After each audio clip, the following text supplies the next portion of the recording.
So this is the first Sunday of a series of 5 Sundays.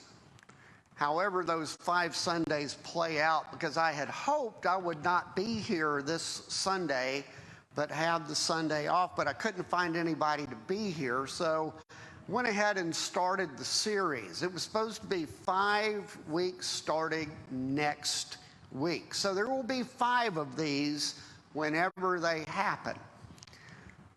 And the first one is American Ninja Warriors running the contest.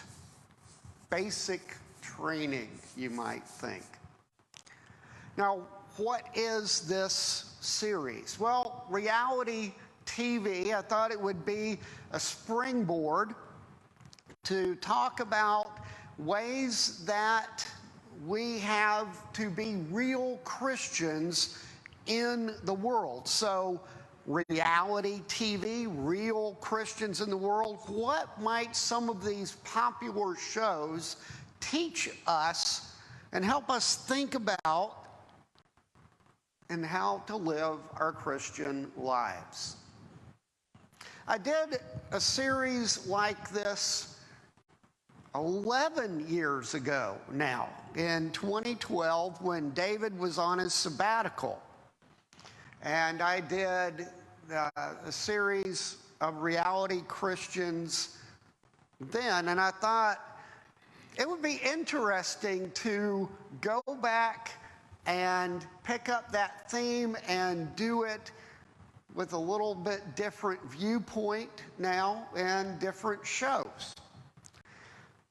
American Ninja Warriors. If you're not familiar with that, American Ninja Warriors is this show, 14 seasons now, where you have contestants from different parts of the United States, and they hold competitions in different cities where you go through this obstacle course, and depending on your success in negotiating all these obstacles, you may advance to the finals in Las Vegas. But in each site, there are these competitions with absolutely absurd obstacles. The kind that you and I wouldn't stand a chance of being successful at doing. These are for very skilled people. They require terrific endurance and balance and timing. Now, I'm lucky even to dance with the right steps, let alone negotiate an obstacle course depending on agility and timing. But what this brings to mind is what they face, the obstacles. They don't take anything with them to help them out. They don't have grappling hooks to swing across. They don't have magical instruments that suddenly spring out and help them negotiate by catching on to something. It's all what they have themselves.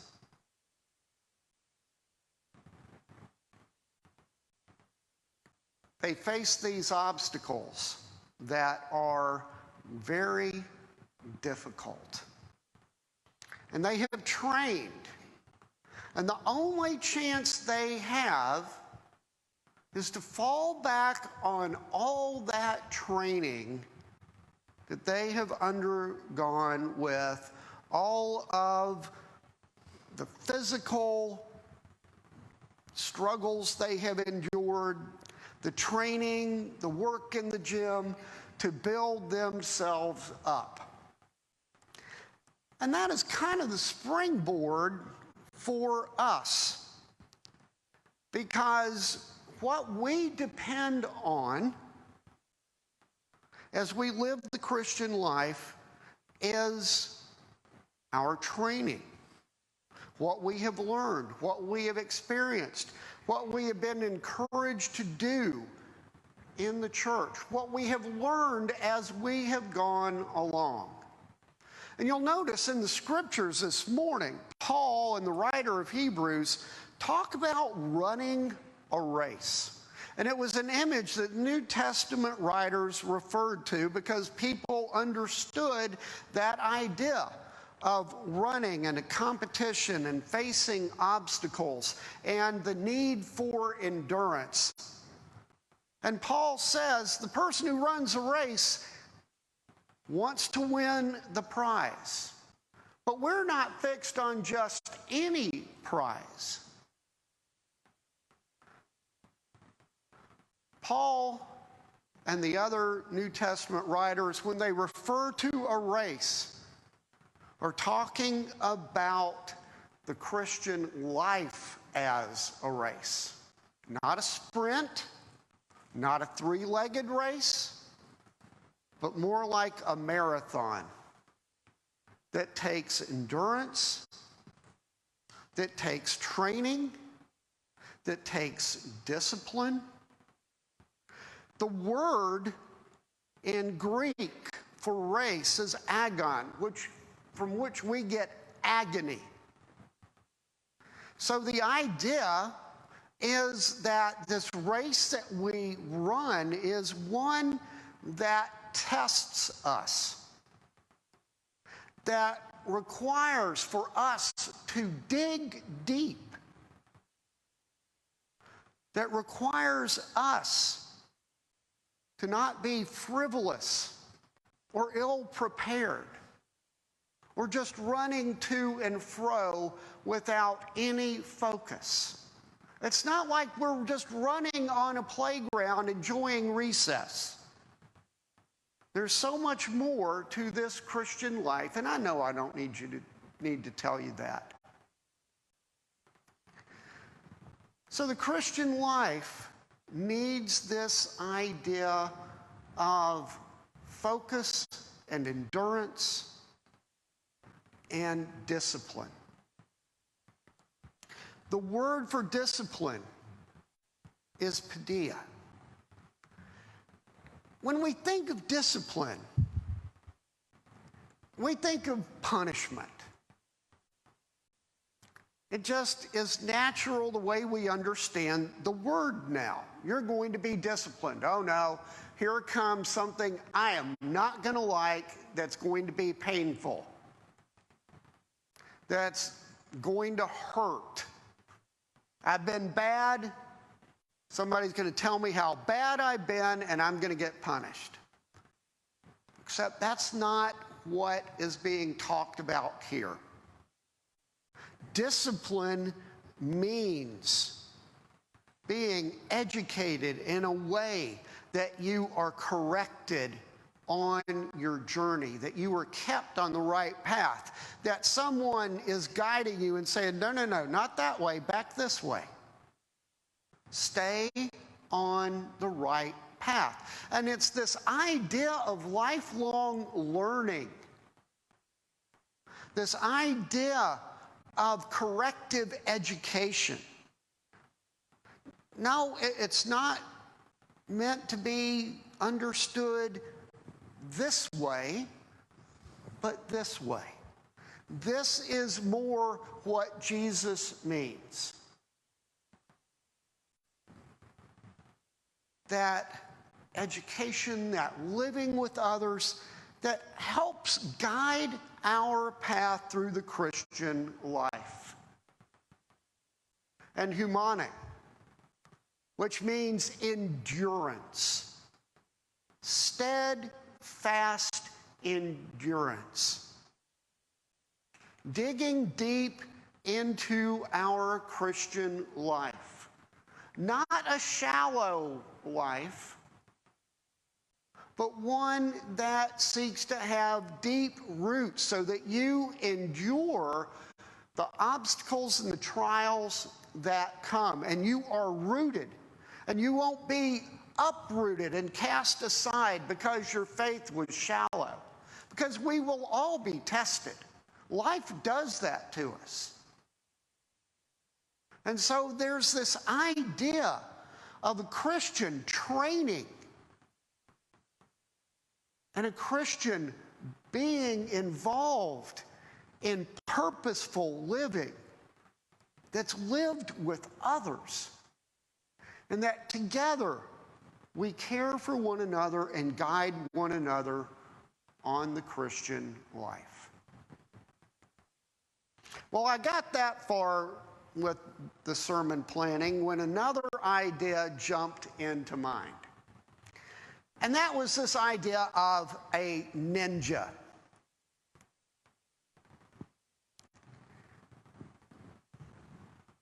And I thought, American Ninja Warriors.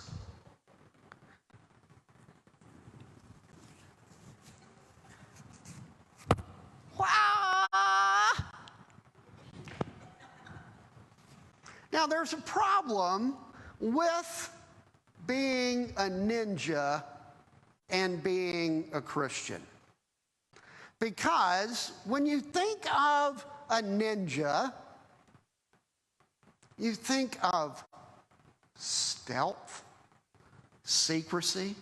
And so that's why I'm dressed in these colors, to be the ninja Christian. Now, I know that I am in very good company. I see Dick Huggins up there. I see Dale. I see Ross. I see Karen. Tatiana, which one are you?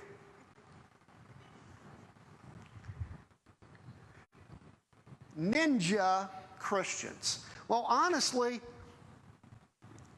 the terms don't go together. A ninja is secretive. A ninja is stealthy, sneaky. You don't know they're there. And they wreak havoc. They get in and they mess things up. That's their mission. Does any of that sound like what we should be about as Christians? How can you be a ninja Christian? Christians are not supposed to be silent or stealthy or people not ever knowing they were there. Think if at the Easter story you had the first witnesses, the women who went to see the tomb, were ninja Christians. You remember the line from Mark. And they left with fear and trembling and never said anything to anyone. But we know that they did because of how the rest of the story unfolds. Because that story did not stay silent. So the women were not silent about that extraordinary news of new life and a risen Lord. They were not ninja Christians. Or the shepherds. After the angels had appeared to them at the birth of Jesus, they went to Bethlehem and they saw the babe. And they told Mary and Joseph and all those who were gathered what had been told to them by the angels. And then the scripture says, and they went back to their pastures and never said anything to anybody because they were ninja shepherds. Except that's not what it says. They returned, glorifying and praising God for all that they had heard and seen. And the people that Jesus healed and touched, many of them, he said, don't tell anything to anybody. Keep it silent. Do not say anything. And you know how many followed those instructions? Not many. For they went back and they were so overjoyed and overwhelmed by what Jesus had done for them that they couldn't keep silent. And they told anybody who would listen what had happened to them. They weren't ninjas. They were proclaimers.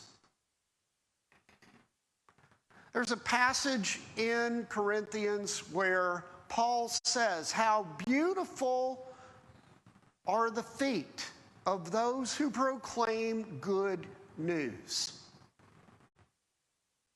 Not keep silent, but proclaim. So we can't be ninja Christians.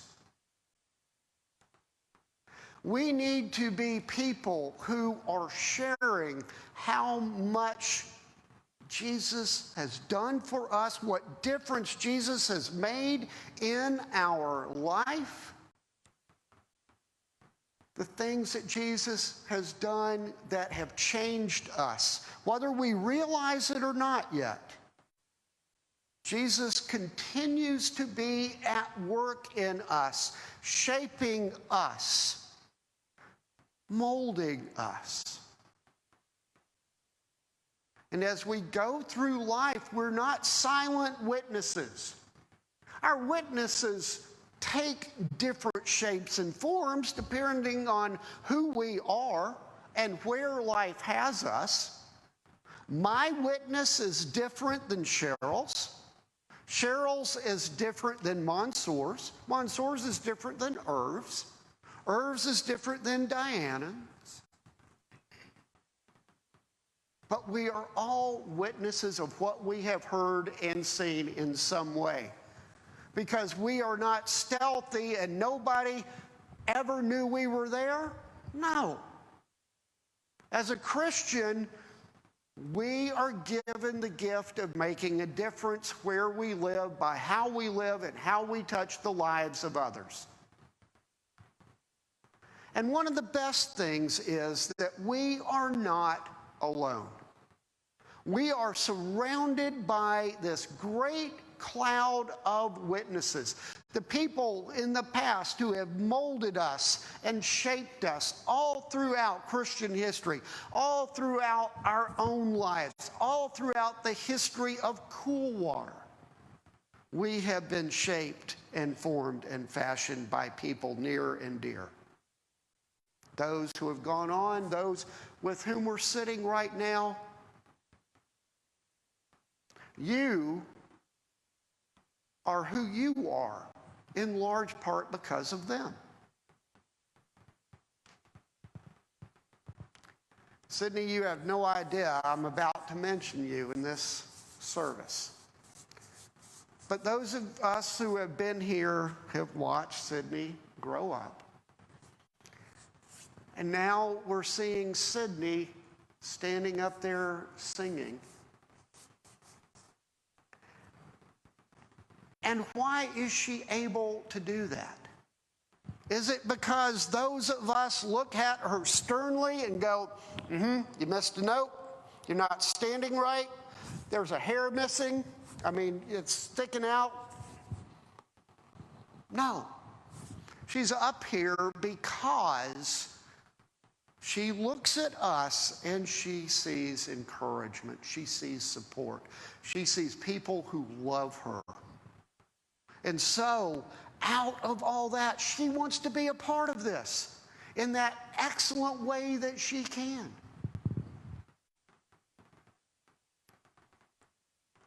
That's what it means to be surrounded by a great cloud of witnesses. We have seen different things on the internet, on TV, where somebody has come to the aid of another person running a race. The father who came out of the stands during the Olympics to help his son finish the race.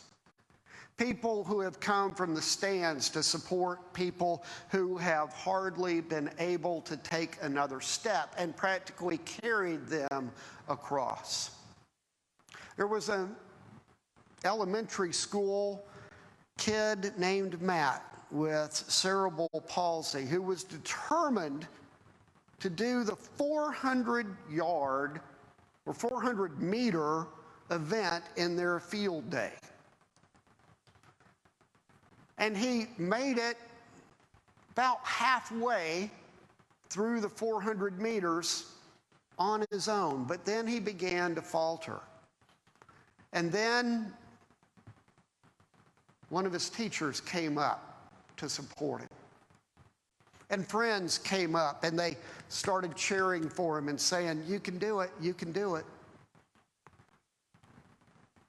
And then as he kept going, more and more people showed up and a cheer started. "Let's go, Matt, let's go. Let's go, Matt, let's go." Until everybody was doing it. And he was surrounded and supported and helped to the finish line. That's what it means for us in the Christian life. To have that kind of support and encouragement. Because we are not like the people who won the victor's crown of laurel wreaths, where the leaves would start to wither a few days after they had won the crown. Now, this is the crown that lasts forever. And if we persevere and if we endure, and if we keep running the race that is set before us with our eyes fixed on Jesus and surrounded by this great cloud of witnesses, it is our hope to wear that crown ourselves. And maybe even become a part of that cloud of witnesses ourselves. Amen.